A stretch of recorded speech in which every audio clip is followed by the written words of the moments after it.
getting straight into it, I'm going to show you very quickly how I've got my car set up. I've had a few people ask me about different menus, etc., and how you navigate.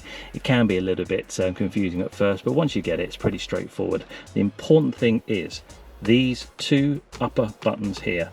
The left one goes between the menus when it's selected on the right hand side on this little dial here, and the minus and the plus will go up and down through the options. It's a lot more self-explanatory when I get into it. So let's do that. So find this screen here. So if I was to go back and you navigate until you can see where it says about the settings, this one here. So a combination of the menu key and the up and down arrow keys. Once you got this, don't press the reset button, which is the one in the middle here. If you press and hold it, you'll clear all your settings. So if you got things set up nicely, it will just put it back to default. Instead, press the up arrow and this screen here will change, and so with this screen. It tells you the menu that you're in, which is settings, and on here I've got lighting, which is highlighted. So you select the item that is the area of the car that you want to go into, and the way that you do it, just have a look at what it says there: minus plus, minus plus. So you simply use the minus plus on your steering wheel and you can move to the different menus. So now we're on to instrument cluster.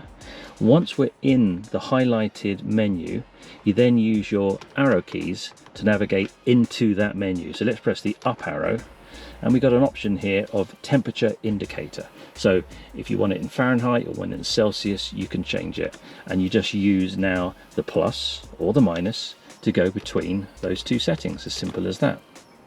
The next menu is to press the up arrow again, keep going, and gives you options of your digital speedometer. I'll cover this in another video, but here we go again. I've got it in miles. If you're in, say, Singapore or in Australia, you're going to want kilometers, because that's how you have your car set up, and you can just select what you want there. But it also gives you a digital speedometer on your screen, so as you're driving along you can see that in miles per hour, and I'll show you that at the end of this video. Press the up arrow one more time.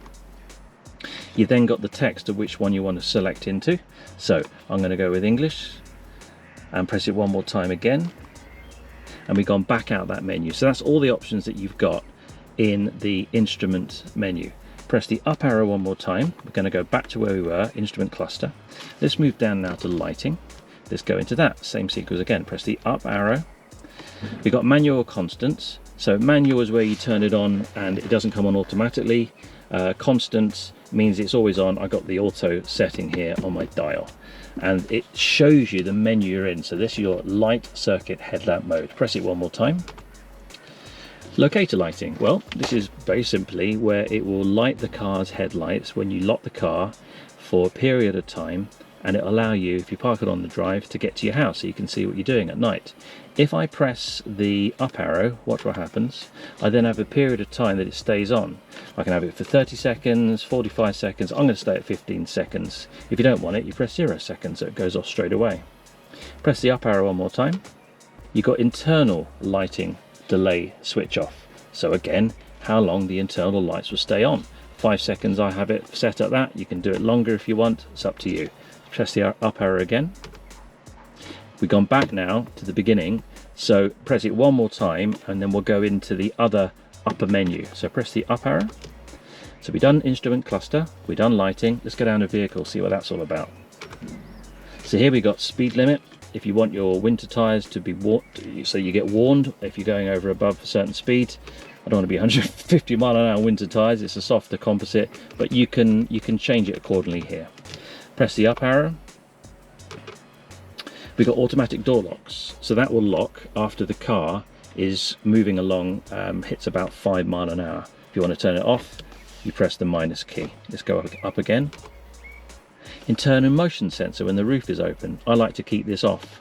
Obviously off's highlighted, because if somebody was to walk past, or if you reach in the car and you got some shopping, you can set the alarm off if your roof is down. So I like it off.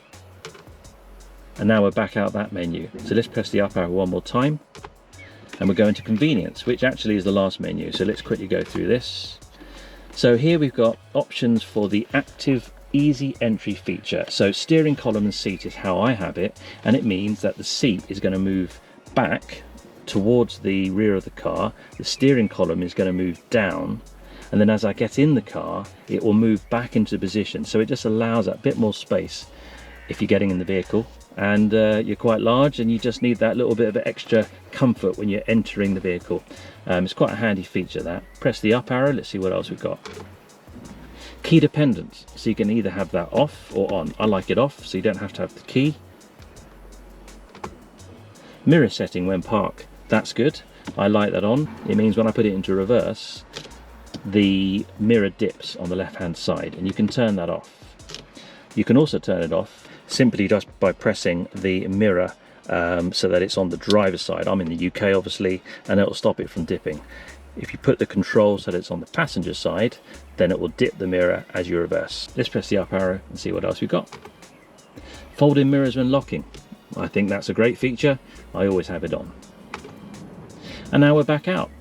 So quickly talking about where the menu is for the digital miles per hour, it's on the most unexpected one. So go to the temperature, is how I remember it. Keep pressing the buttons until you find it. There it is, this one here. Once you get the temperature one, press the up arrow and watch what happens. There, 0 miles per hour. Obviously I'm not driving along, but you can have it on this screen and you can then see exactly the speed that you're doing rather than seeing in the analog dials. That's particularly good, especially if you're driving in a town where you got to really make sure you're sharp with the speed limits that you are driving at. It can chop and change all over the place. So there you go. Sorry, excuse the wife beater. It's just a really nice hot day today. That's how I have my car set up. These sorts of things I think really handy to have when you've got videos. It's far easier than trying to read the manual.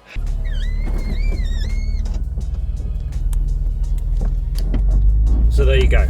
I hope that helps you. It's so much easier explaining how these menus work than trying to put it in writing. Thanks if you took the time to subscribe. I've got quite a few other little handy little tips. So if you get the time, have a look at this little playlist here. Enjoy the drive.